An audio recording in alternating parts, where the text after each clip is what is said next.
This is awesome. George, do you need more water? Church at night. Want to make sure. Wow, we were watching our church online this afternoon, and our daughter at home preaching, and they had a water baptism, and my wife's at the computer crying. It's I love so it. amazing. Is there anything better than church? I love church. I loved this morning was awesome. This weekend has been wonderful. You know, I don't know how long ago it was here. It wasn't that long ago. But what has even happened in the time since we've come back is so encouraging. I think you guys need to know how well you're doing. So good. So good. Well done. This church is stunning. And I just fall more in love with it every time we come. We love your leaders. I'm falling in love with their kids, honestly. You know. Seriously, how cute are they? John took the most gorgeous photo this morning. Oh, yeah. How good was You should that? put that up on the screen. It's just so good. Chris, if you can send it to whoever. There's a moment. Because Send it to the people. I leaned over to Chris and this is what it's all about. Yeah. And you'll see the picture in a moment. But let me just tell you that this is a great church. You're a great family. And what makes you great is how strong you are. But strength, I mentioned this in our relationship. Recognize that the most important strength that we have in our physical body and in our relationships is core strength. And core strength is that strength that isn't show-offy. It's just what keeps you going. And the muscles that go into your core strength are the two most important muscles is consistency and persistency. And that's what creates a great church. And you don't know what you got until you've been tested, until you've been challenged. And if you've never been challenged with, there's somebody said something wrong, or maybe I don't feel that multitude of Cupids and all the rest of it, but you just keep going. You just keep pressing in. You just keep serving. You just keep doing what God's called you to do. Just keep at it. Keep at it. That's consistency. That's persistency. And you will look back one day and you'll recognize that God has used you to change the world. Yeah. And that's what God's doing right here. And it's been 7 years, right? Is it 7 years? That's a journey. And so congratulations, church. John sent me a text the other day. See the picture yet? You got it? He was going to go get his hair cut. There it is. That's what it's all about. Isn't that a great picture? Father and son. And you see what dad is doing is what son will be doing, but at a whole nother level. A whole nother level. So John was going to get his hair cut the other day, and all of a sudden he says, can you send me a picture? You always know how you want them to cut it, but I don't know what to tell them. He's only been getting his hair cut for 66 years, but so I'm sending him the first photo, and he sends back a cheeky remark because it was some guy who was probably about 18. But and he goes, yeah, I look just like him. And then I sent him a few others, but I just picked out your haircut. I think you should have this guy right here, Mr. New York. Is it say New York? There it is. I've just found the haircut. Look at that hair. You almost got my color. Just a little bit. Yeah, he didn't work for it, though. Yeah. No, that's amazing. I think we can get extensions or something for you. Well, we're going to talk about dating, okay? And it's not just something for singles. It's for every one of us. And let me explain. If you've heard me before, you've heard me tell the story, most likely, because I do everywhere, of the most important relationship lesson I ever learned in my life. And that was a long, long time ago when my oldest daughter, who's now our lead pastor, was 8 years old. And I was a dentist, and I was traveling all over, doing what I thought was so important, and missing my little girls at home. And on one of those trips on the way home, I had this idea. Never heard of it before, but I bought this card and invited my oldest daughter, and I filled it out, put it on her pillow. Dear Angela, will you please be my special date on Thursday night? Love, Daddy. I just thought it was a cool idea. I had no idea what it meant to her. But I'll never forget coming home that night, and I walked in the front door, and it took my breath away. Because I looked up, we have a staircase that goes like this, and I looked up, and out stepped the queen. I mean, you know what I'm talking about, like 3 hours of going into this, just perfect in every way. And she literally, I am not exaggerating, she literally had her chin up like this, and she began to walk down those stairs. It was the wedding walk. She'd been practicing that for me, the most important man. So anyway, we went on this date. I put my best black suit on. We took to this great restaurant, candlelight dinner. And then I thought, how do you talk to an 8-year-old? And there's the key, because I had no idea. I had no idea what was going on in her life. But I began to ask some questions, like, what do you do all day? I don't know. Do you have friends?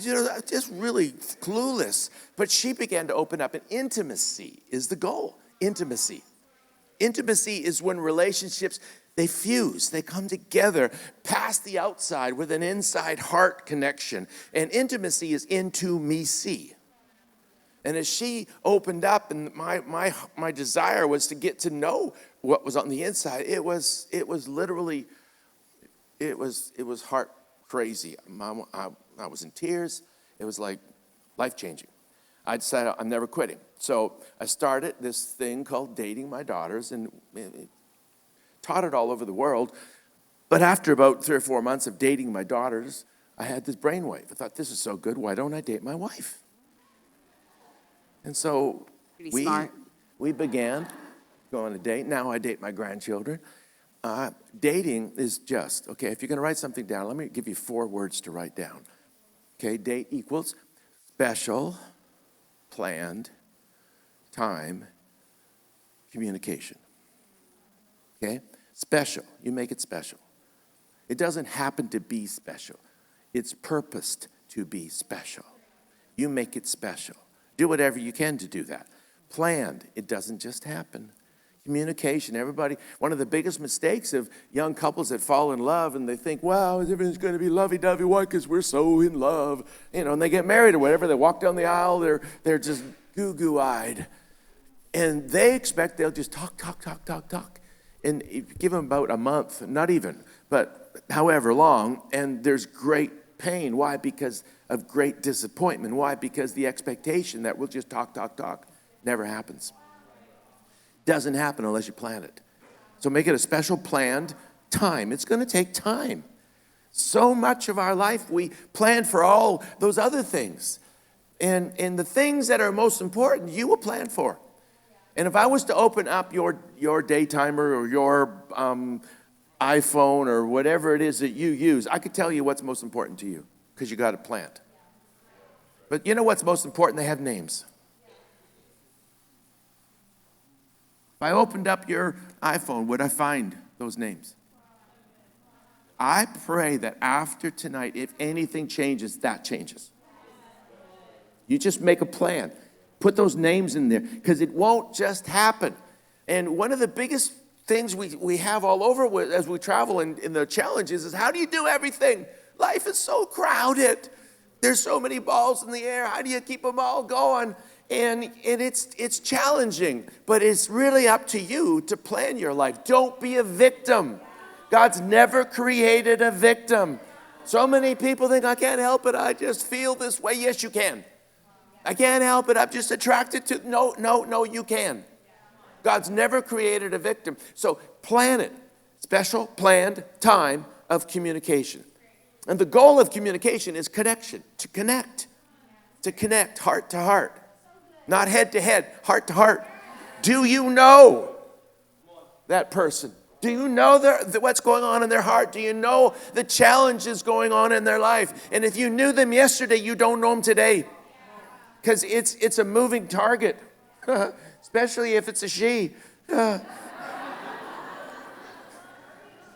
She's have things called seasons.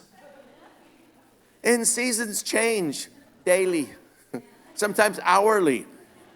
Oh, it's, and us guys, we just, and for all you guys, you think, oh, that's so bad, that's so bad. Variety is the spice of life. It's keeping you on your toes. But you have to actually plan to connect. So that's what a date is. So we learned that, and then we've actually been doing this thing for a long time. We're on television all the time and answering questions all over the world, and basically they're always the same questions, but a lot of them come down to this principle, and it's not just for singles. But if you were single and you do start dating, and if you were in our church, if I was your pastor, I would, after I find out that you're actually seriously dating, I'd call you in on the leather, as they call it. And you sit on the couch, and I would ask you, why are you dating? And you better give me a good answer. Because it's not, well, I just feel like it. Don't be run by feelings. Why are you dating? There is a purpose for it. And when you know the purpose, you really can control the circumstances. And a lot of people say, I just don't know why, but I just, we fell into this, and this just happened to me. No, it never just happens. You actually have to plan it. So understand what a date is, and that's what we're going to go through. Your turn. I think I should just let you go. I mean, you're on a roll. John burns. He's got fire in his soul. God has this amazing plan for relationships, and we've been speaking about it all weekend, and relationships really are the joy of life and the challenge of life. So if we can do it better, let's do it better. Let's figure out how to avoid pitfalls, because they're out there. And if great relationships were easy, everybody would have great relationships. But we know it's a challenge. We know there's a lot of obstacles to God-given relationships. The enemy has come to kill, steal, and destroy.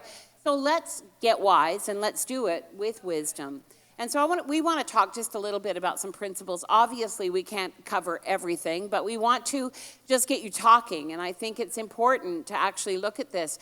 I'm going to tell you that pastors tell us all over the world, talk to the people in our church about just go and get to know somebody. If there's a desire in your heart to get married, do it well. I love George's story with Leslie. Meet me at church. I think that's fantastic. But there has to be somebody that's reaching out and making an invitation. And we have found, and I'll say this is across the board, I haven't talked to Pastor Chris and Audrey about this, but that many are so afraid of even just going out for coffee or, for a dinner or just for lunch or something, because they make it such a big deal that we put so much pressure on it. We want to do it well, but we put so much pressure on it. It's like if you ask somebody out, it has to absolutely be somebody that well, obviously you want to not just date anybody that has no potential, but if they have potential, then stop being so afraid. It's not like you're signing on a dotted line and marrying them. How are you ever going to get to know this person if you don't spend time with them? But how do we do it well? So we always to have pastors encourage us, tell our young people and tell people in our church, stop being so afraid of just going for coffee, if you will. And so obviously this making of a relationship, it starts with the power of attraction. Attraction is a wonderful thing. It's not just always attraction. It's not like, I think of Jessica Rabbit. I don't know why that popped into my head. The bing, like, ah! And the angel sang, you brought up the word Cupid. That is so funny that you should talk about Cupids in what you were saying. But anyhow, but it's not Cupids and fairies and, it's not. It's a decision to want to get to know somebody. I don't get Jessica Rabbit. Who Jessica Rabbit is? No. Who's Jessica Rabbit? She's a cartoon character who's very voluptuous. Am I right? Ooh la la? Yeah, very ooh la la. But somebody saw her, and the guys, I always just see if his eyes came about 19 feet out of his eye sockets when he saw her. That's where I went. I'm sorry. I messed all of you up. But it's good that you don't know who she is. That kind of was me when I saw you. I guess. I don't know. I think, although I'm not going to lie, I'm the one that put the invitation. I threw the bait out there, and he bit the bait. Yeah. I chased her till she caught me. That's right. So attraction is wonderful, and it's desirable. It's not everything, but if there's zero attraction, it's not getting any attraction. So attraction is wonderful. It is really the beginning of every beginning of a relationship. I mean, the truth is, even coming along to church today, you came here, there was something here, there's something that's kind of attracted you here. There's people that are happy, and it's a beautiful thought. It's something that brings you to someone else in relationship. And so there is that physical level of attraction. It's desirable and it's nice, but you can't trust it. And if that's all you have, that's not going to take you where you need to go. You have to have brains attached to that attraction. And while it's a wonderful thing, you can't base all of your feelings and decisions on that, because attraction just means I'm drawn to this person. I'm drawn here.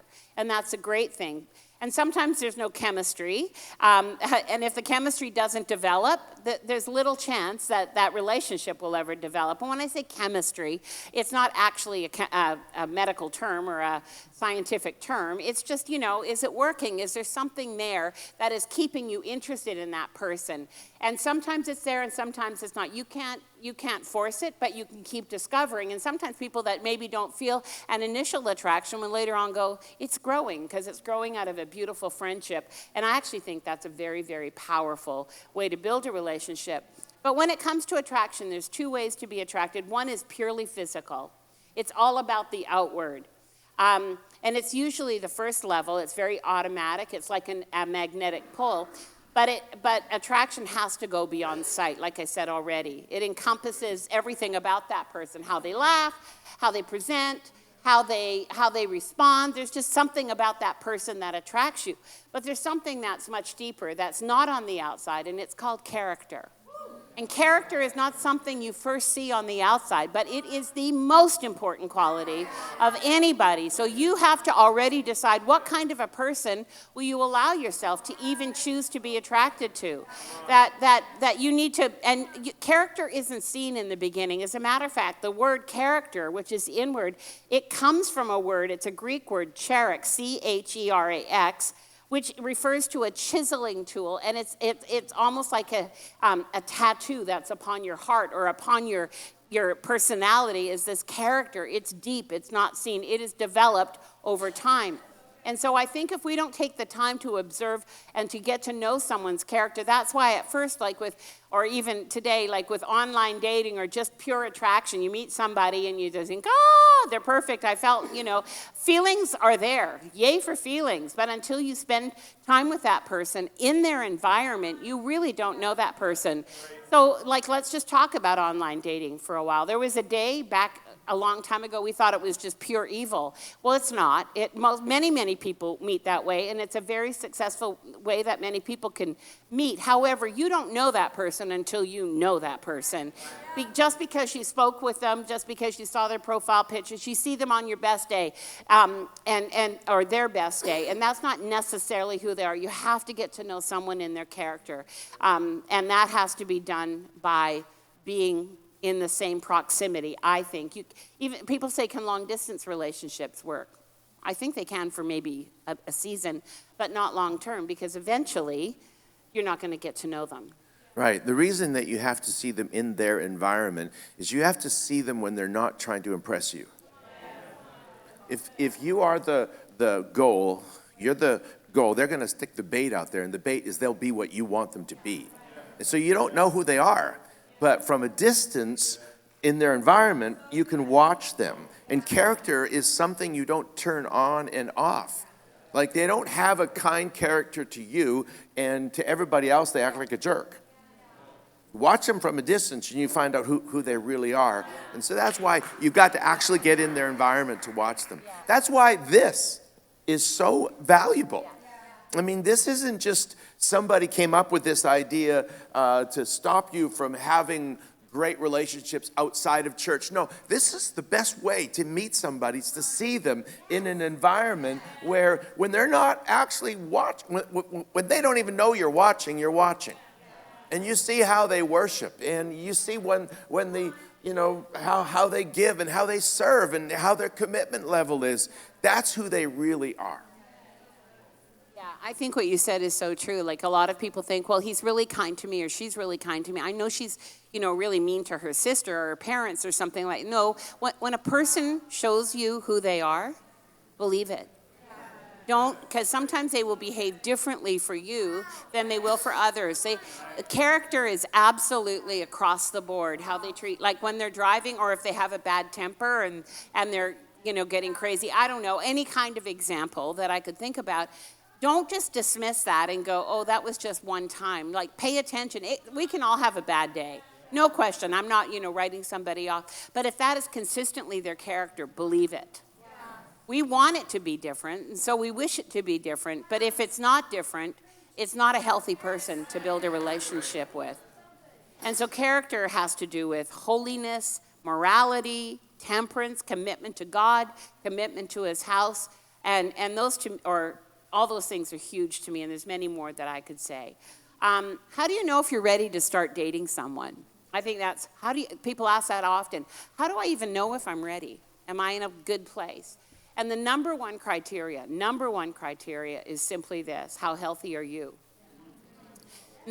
It's not about that other person first. It's all about you. Proverbs chapter 4 and verse 23 is probably my life scripture. It talks about pay attention to your heart because it affects everything you do. And so your heart is going to be the condition. If you've been burnt in relationships, if you've been hurt in relationships, and I would venture to say most of us have in some way, it has affected you. And so you need to be in a place where you're ready to build with trust, you're ready to build with honesty, you're ready to build with integrity, you're ready to build with an open heart. And until your heart is healthy, you can't give that to another person. And that doesn't mean we're all perfect and have no issues and we have to have 100%. I have issues. We all have issues. But what I'm saying is we're healthy. We're not carrying grudges. We're not full of unforgiveness. We are not full of resentment and anger about the past. We've dealt with it. We do have baggage and we accumulate it through life. But are we dealing with it, or are we just allowing it to dictate our future? And so many people build out of brokenness rather than build out of strength. And unless you build out of a strength of my heart is ready, that's when you're ready. And you're also ready when you don't have to date someone. Like, you are not damaged goods because you're single. You're amazing and wonderful. You're not less than of a person. There is nothing about you that's lacking or missing. You are perfectly whole in every single way. And adding a person onto your life or adding out that relationship doesn't make you more special or more valuable. It's not. It's not that. You have to, you're only really ready to get married when you're ready, or to date when you're ready to be single and happy about it. You're not ready to move on until you're ready to stay. In every area of life. If moving on is going to be what fixes you, then you're broken. Why don't you use the example of someone like Helen my sister-in-law, when she got married to Helen's brother, she came and talked to me and she said, John, can you hire me? I would love to come work for you. I was a dentist then. And I said, why? And she says, I can't stand my job. I hate my boss. He treats me terrible. And if I could just come work for you. And I said, no, you need to go back and pass the test. You need to go back and be complete where you are. Be whole where you are. Figure this out where you are. So she went back, and about 6 months later, I asked her, so how's it going? She said, oh, it's great. It's so awesome. Thank you for telling me to go back to my boss. And I got it all worked out, and I love it. I said, great, quit and come work for me now. Literally, this is a key. I never hired anybody looking for a job. I found someone that was loving their job, and I hired them. See, why? Because it's the principle. You get fixed, you get whole where you are. You know what single means? You know what makes a great marriage? Two single people. Two totally single people. And every marriage is made up of two totally single people. A single person just means whole and complete in him, not needing anybody else. And when you're like that, you're able to give. You are now able to give your life away, and you need to be that way to make a great marriage. Great marriage is not made up of two needy people. And to be single, complete, whole, is to be so blessed. I mean, unless someone else can make it better, why would you even pay attention to anyone else? Unless someone else can, like when I started dating my daughters, okay, one of my goals I found out is I was dating them as a teenager. I was setting the bar. And when the boys came knocking, if they didn't measure up to dad, they're not even getting in the front door. And God set the bar. And if someone can't make your life even better than that, then why stop what you're doing right now? So just to be complete before you. Is that like, what's a rabbit called? No. I think, though, that like with people, when you say, like, if it's not better than that, because I think could be a little bit complex, because I think there's desires that people have in their hearts to get married one day. And if God has put that desire in your heart, then what you do is you become that person of your dreams. You become the person that is happy with who you are, fulfilling, and I don't mean like looking like who's the next person I can, it's not like that. But if your heart's open to it, God will bring those people into your life, and you'll know there are people. So it's not just putting your arm up and, God, you're going to have to force someone on me. That's the principle of how it works. You attract. Don't chase, attract. Yeah. You attract who you are, not what you want. Did you hear so that? So when you're whole and you're complete Yeah. and you're happy and you're fulfilled, you'll attract that into your life. And that's true for every one of us, whether you're married or not. We need to be who we want to attract into our life. And even as a church, you're going to attract who you are. Yeah. It's not like you just put out the best posters and now they all come. No, you be the best. And when they come, there's something about it that's wow. Yeah, that's good. I love what he said that, and I never get over that. The whole thought about you don't attract what you want. Like, so often we have a list, and nothing wrong with having a list or the dream. But I think so often the dream is something that we're putting on someone else, and God just says, take a look at that list and the longings of your heart. How are you working towards that place? And how are you becoming the person of your dreams? How are you walking in integrity? How are you walking in holiness? How are you walking in relationship with other people? Because I think often, I remember, somebody one day that, she had this ridiculous list. Like, it was a list that, I was challenged by. And on it were things that really had nothing to do with character. It had to do with eye colors and height and nationality. And I'm like, can you just throw that part away? And focus on the character of a person. Because, what if he had 21 out of 23 things, but he didn't have the blue eyes? Or maybe she said one green eye and one blue eye, I'm not sure. But it was that kind of a list, and I just thought, take the things that are non-negotiables and leave those on the list, but the rest, don't do that. And while you're looking at it, work on all those things for yourself. And I think it was a bit of a wake-up call, because I thought she could just, she thought she could write the hit list, and then he was just going to waltz in and sweep her off her feet. Well, that didn't happen. But a lot of it was she set herself up for disappointment, because she thought that's what it should be, because she probably was attracted to someone in a movie sometime and thought, there it is. Oop, there it is. All right. Yeah. So bad. So bad. I want to talk about... That's so out of character for her. I want to talk about what happens. So say you start and you've gone out on a couple of dates, and you recognize this is somebody that really has potential. And people often say, how do you know if they have potential? And it's not that hard, because I think what happens is when you're running for God and you kind of meet somebody, I look at it like this, you're running as hard as you can for God, and you notice there's somebody there that can keep up with you. You don't have to slow down and change who you are or change your dreams and your passions and your desires. You're running in the same lane, and you're running for Jesus. And you recognize we could be better together. And so that begins to click, and you begin to see, this is good. And it becomes exclusive. I think dating is observation.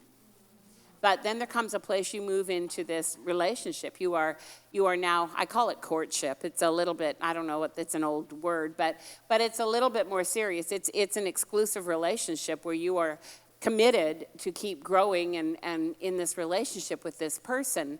And I think that at that time, there's just some things that you need to implement to do it really well, certainly in the dating process as well. But I think it gets harder once you jump and go into another time of relationship. Often people are very well behaved in that dating season, and then often they get a little bit too familiar and uncomfortable in that more intimate courtship relationship, when we need to have really healthy boundaries. Like, I remember my daughter, one of them, when she got engaged.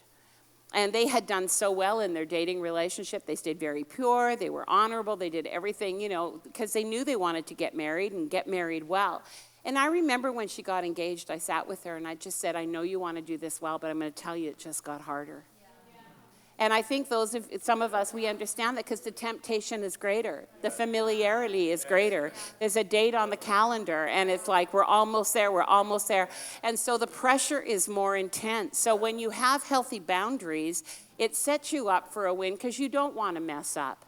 And so we want to walk into that future, and I think it's really important to do that well. And you mentioned that we have to have healthy boundaries. And what are boundaries? Well, decide where you won't go before you ever get tempted to go. Don't wait for the temptation to make the decision. Make the decision ahead of time. That's called a boundary. And it's so safe. So she mentioned that you're running for God. People often ask, how do you find that person of your dreams? Well, be the person of your dreams. How do you be the person of your dreams is you run for God. And the verse that really does to me say it is 2 Corinthians chapter 3, verse 18. But we all with unveiled face, looking as in a mirror at the glory of God, are being transformed from his glory to glory. So what happens when you're running for God is you're seeing what God sees. You know what you see in a mirror? You. But when you look into the mirror of God, his word, you see what he sees. And it's interesting because it says you see the glory of God. He doesn't see your mess. He sees your future. He sees what you could be, what he's created you to be. It's glorious.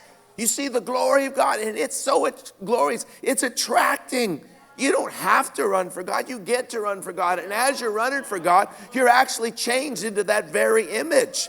And that's how you become that person that attracts. And one day you look alongside and say, whoa, wow, I didn't know you before. But if he can keep up or she can keep up, got potential. And then you start doing this thing called relationship together. But recognize the goal of dating, the goal of any relationship is I want to get to know who you are. So I took Angela on that first date. And, how do you talk to an 8-year-old? And I started asking some questions. And I made this amazing discovery. Everyone's got their own world. And you don't know. You want to know, but you don't know. So how do you get to know? You actually need to build a relationship. So dating has a purpose. And the purpose is I want to get to know you, your world, how you think, walk a mile in your shoes, see through your eyes. It's so important. I think when I went on that date, I saw through an 8-year-old girl's eyes, and the whole world was different. And it was just as important, her world as my world. But the thing about dating with a purpose, I want to get to know you, it requires a brain. And you often get the question, in dating, how far is too far? Like, what can we do? What's biblically okay sexually for us to do? Physically, what can we do? And the fact is, people are asking, when they ask that question, it's how close to the river can I get without slipping in? That's a dumb question. Why do you want to find out? Why don't you ask the question, how far from the river can I get and still be on the road? Why fight temptations? Okay? The Bible never tells you to fight temptation. You know that? The Bible tells you to run. Don't fight, run. How do you run? Use your brain. It's called wisdom. So wisdom will actually help you build boundaries so that you won't have to fight temptation. Because when you do get physical, okay, it's just chemicals from there on in. It's not like, I know this is the person. No, you feel this is the person. Why? Because you had chemicals tell you this is the person. It's called hormones, okay? And the hormone for a male is testosterone. Testosterone is powerful. And girls, it works in you. You got it, but not as much. But Thank it God. works the same way. Testosterone is one of those, what we call fright and flight hormones. It's like adrenaline. It's very close. And adrenaline is when you get really scared, something happens, fright and flight. It'll pump your muscles up with blood so that you can fight or you can run, you can get out of it. It's amazing. Little old ladies pick up cars with adrenaline. And testosterone, it works the very same way. And your muscles get pumped up with blood and things change. But anyway,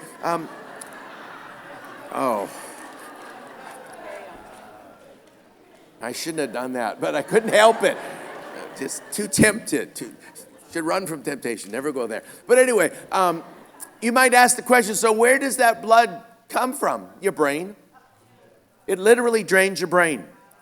It's like someone that's really mad in the moment, their face gets red, full of adrenaline. Don't say, just think about it. They can't. Their brain went bye-bye. That's why you turn around, walk away, count to 10 or 20 or 100. Why? Give it time for the blood to come back to your brain. Okay, so if dating is for the purpose, I want to get to know you, and it requires a brain, then don't get physical. And people say in this world, well, you got to check out the machinery, see if it works. Well, if you were maybe talking about Ford Motor Company, you might have to check out the machinery. Not that I don't like Fords, but if you're going to check out anything that humans made, but God made us, I'll tell you, it works. And, well, you got to see if the chemistry's there. The chemistry is there, and if it is there today, it might not be there tomorrow. I'll guarantee if you get married, you'll go through seasons where you have to figure out how to make this chemistry work. It's not always going to be 100%. Even though I think I am, Helen tells me I'm not always a 10 out of 10.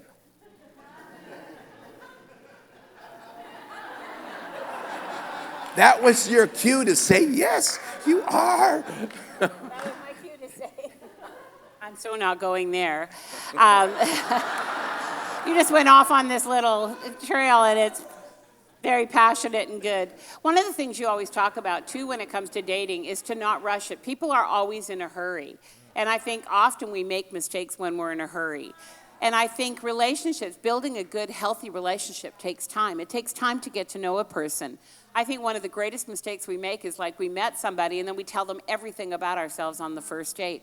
I don't think that's necessarily wise. I think that there's time to get to know someone. There's a lifetime, if that's the person, to get to know each other and walk on this journey. And so, this journey to getting married or to ending up together is just so far, just a certain amount of time. Many people, one thing I will say, the one you get engaged, I think sometimes people, I'm kind of like, oh, you got engaged, that's amazing. When are you getting married? Well, 2024. I'm like, well, that's stupid. I don't actually say that. Why would you burn? I don't think they are, that's why. I don't think they are. That's my opinion, I could be wrong.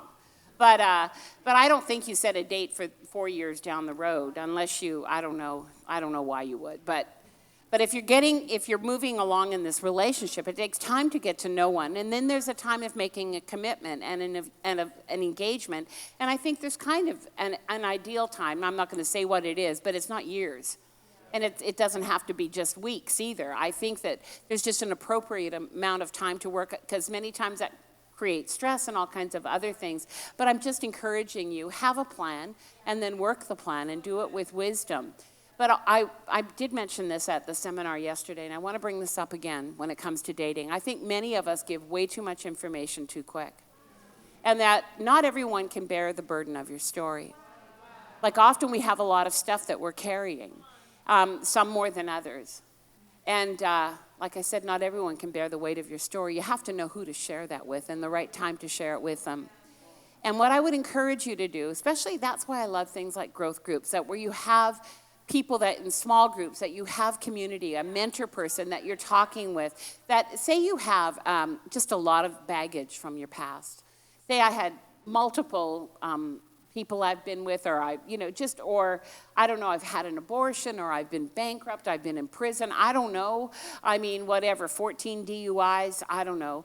But say that was me. I think you would have a right to know that.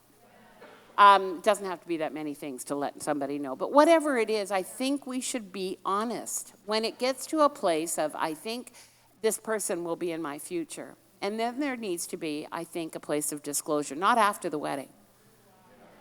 Not after the wedding. You want honesty, transparency, and openness, and that level of intimacy with that person.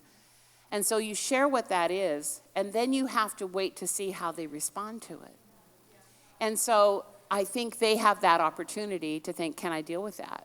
Like if this is the situation, I have to think about it. And if they can't deal with your past, you can't build a future with them. If they're not ready to just kind of say, I know that's in your past, I love you, love covers, then you can't go forward, and you don't just judge them and write them off, but you recognize it's not a place of strength that you can build a future on. Another thing I want to say about during the dating process, and I love this context in church, is that I believe, you know, and we have children, and we've been pastoring for over 30 years, and now grandchildren that are, you know, in their 20s and down. So there have been people with my children, others that have dated people in church, and this was kind of our rule. If you date someone in church and you're worshiping God together, after you break up, if it doesn't work out, you should still be able to stand beside that person and worship God. You don't have to leave church.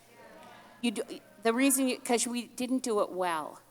And it will be awkward for, you know, a little while. But what I'm trying to say is so often people, it gets way too personal and messy, and we don't do it well, and we don't end relationships well. And because not everyone is going to, if say you've dated someone 3 times and, well, it was great, but it's not the one.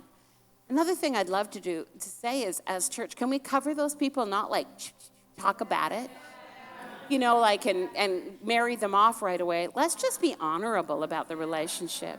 And if you did date someone and, you know what, it wasn't your favorite person, you had a few dates and it wasn't like necessarily the best, don't come back and start talking about that. Love covers, because it says a lot about us, the way we talk about people. And I think that in church life, we've got to do it the best. We don't have to be like so much of the world is, that if something doesn't go the way we hoped it would, now we have to say something bad about it. We don't have to do that. I think we have to live honorably in this. Having said all of that, take it forward. Let me close with telling you how to have a date. Okay, whether you're married or not, whether you've got kids, date your kids, or like us, grandkids, date your grandkids. How do you have a date? Well, first of all, know the purpose of the date. And the purpose of the date is not to eat. Sometimes that's, you know, it's like men finally get it, you know. I've had a wife that came to me and said, you know, my husband, I was so excited. You've been preaching and teaching on dating for years, and he finally asked me on a date. Tell me how it goes. She comes back and says, well, we went to all you can eat Uncle Willie's. It's not about eating. If you're so hungry, eat before you leave home. A date is for the purpose of getting to know each other. But you actually need to have fun. It needs to be something enjoyable. Because there's this principle of life that people go back to what they've enjoyed. People go back to what has been something enjoyable in their life, and you want them to come back again. You know, years ago, I was dating my daughters. Started this tradition, and after dating them for about 4 years or so, I found out they were making excuses to not go on a date with Dad, and I was mortally wounded, like something's wrong. And so I asked Helen, could you do a little spying for me? And she comes back and she said, yeah, it's easy, you're boring. She said, they already know what questions you're going to ask before you ask them. Every time, the same question, like, how am I doing as a dad? What a stupid question for an 8-year-old. How do they know how you're doing as a dad? Anyway, so I decided if nothing else works, I am going to have fun. See, fun is the guarantee that this isn't the last time.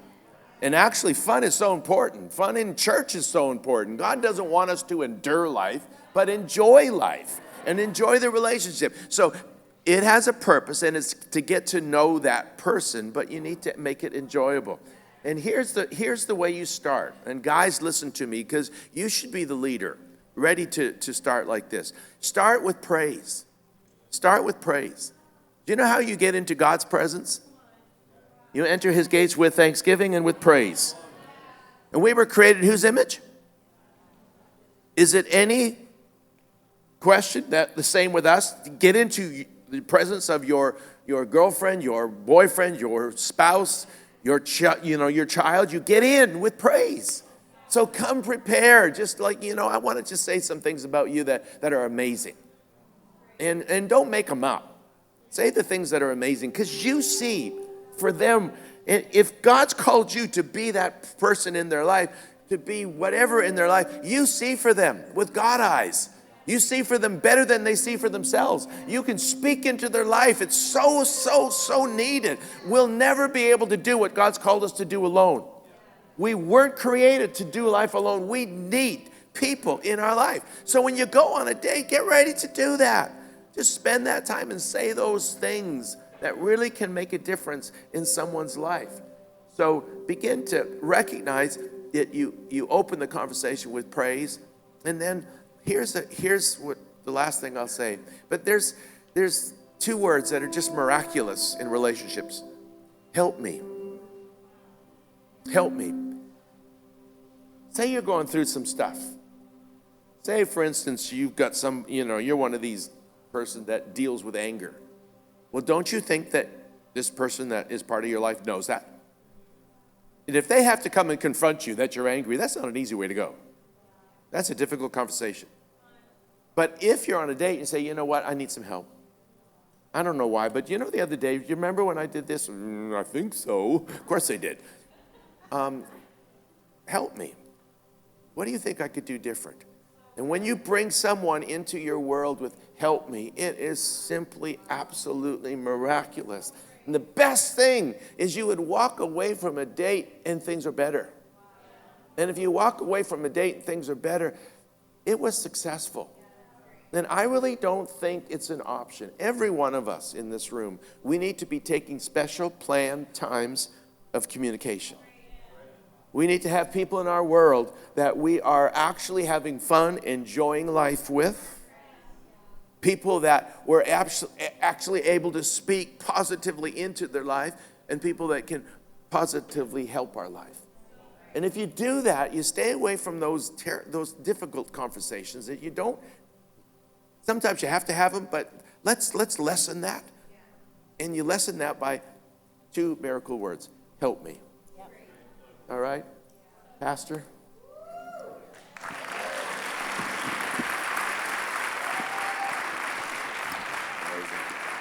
Come on, why don't we give it up for Pastor John and Helen Burns?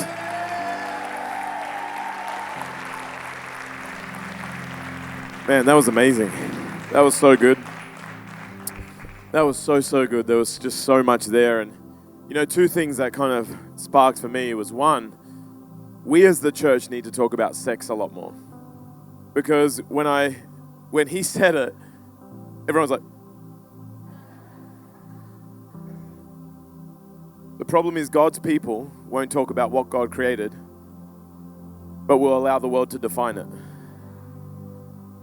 And I think there's a huge problem with that because it's intimacy, and there's a whole bunch of reasons that you've got to know why you would even wait and how that. There's just so much. And I think I say that as a precursor for you in this room to even just know that if the topic makes you cringe in church, we need to talk about it, because it means we don't know, and we need to know, because the ultimate way to hurt yourself and hurt and wreck your life is not realize the purpose that things are there for. Do you know what I mean?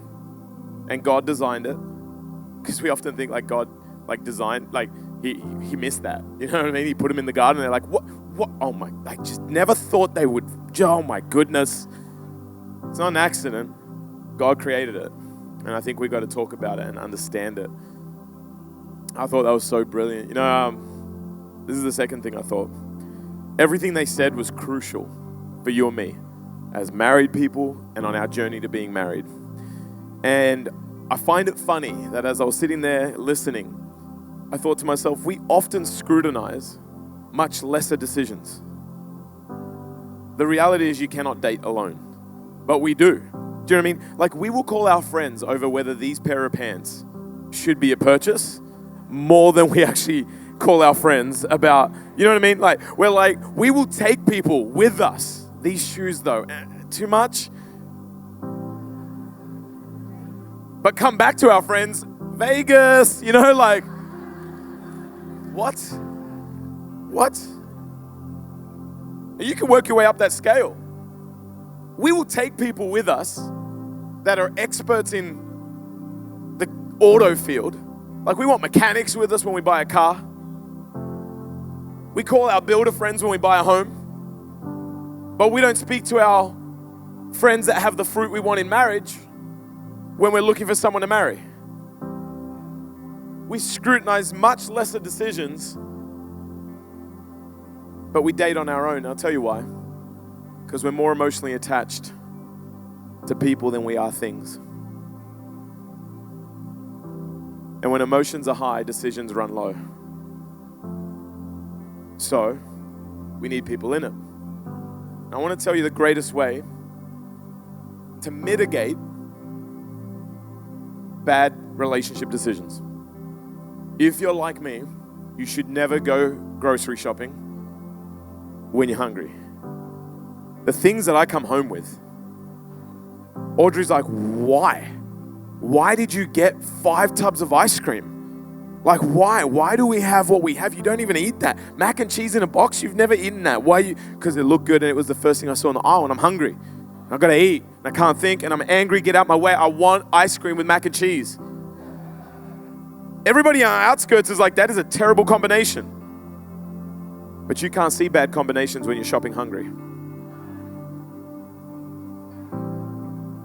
And there are people in your world that see your combination that's terrible, but you're shopping hungry. Now, let me tell you how you don't go hungry. You and me, whether we like it or not, we're fractured, we're broken. There are pieces of us that are missing, aka hungry. And if God, the one who's created to fill them, won't fill them, you'll fill them with someone else. And when you're hungry, you don't care who's filling them, just that they're being filled. You don't care who fills the space of loneliness as long as it's being filled. And you'll end up spending most of your time selling yourself on the wrong person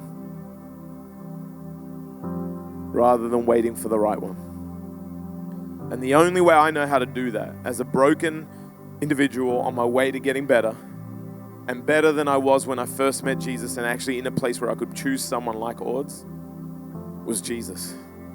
I needed someone to fill my insecurities that wasn't another human. I needed someone to fill the loneliness before I codependently sucked the life out of the person that I was with. The only way you'll ever be in a place to find the right person is when you find the most important right relationship with your Creator. When you know God and you look into that mirror that shows you who you're meant to be and actually who you already are, that He is helping you walk back to, that's called redemption, bringing back what the enemy stole. That's when you could do it. So let me do this as we close off the weekend of a relationship series. We can't arrive quickly, but we could start the journey tonight.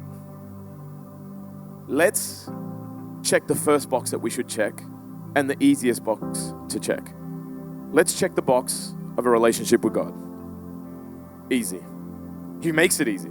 He says, if you believe in me in your heart and confess with your mouth, I'll save you. See, we often think He wants you to have 3 weeks of good, living. No, He's just literally waiting on the sidelines of your life, waiting, knowing that He wants to pay you to do best. And He's like, just tap me in. Put me in, coach. Put me in. Put me in. Just, come on. I just got to hear your heartbeat for me. If your heart would beat for me, I'm in. Let's check the easiest box. You don't need to know everything there is to know about Him. I'm still learning about odds. Every relationship is a slow release. God's no different. Otherwise, it'd be boring. I'm not asking, do you know everything you need to know? I'm asking, do you want what He wants to give you? And if you're saying, man, that's me. I'm not going to have it all perfect. I'm not going to change my Facebook status. You know, my new picture's me, you know. Some of you are like, I'll make a decision, but I'm not raising my hand next week in worship. That's weird. That's okay. Don't. Just asking the most important thing. Do you want to know Him? Because He's the key to everything. So right now, why don't you bow your heads and close your eyes?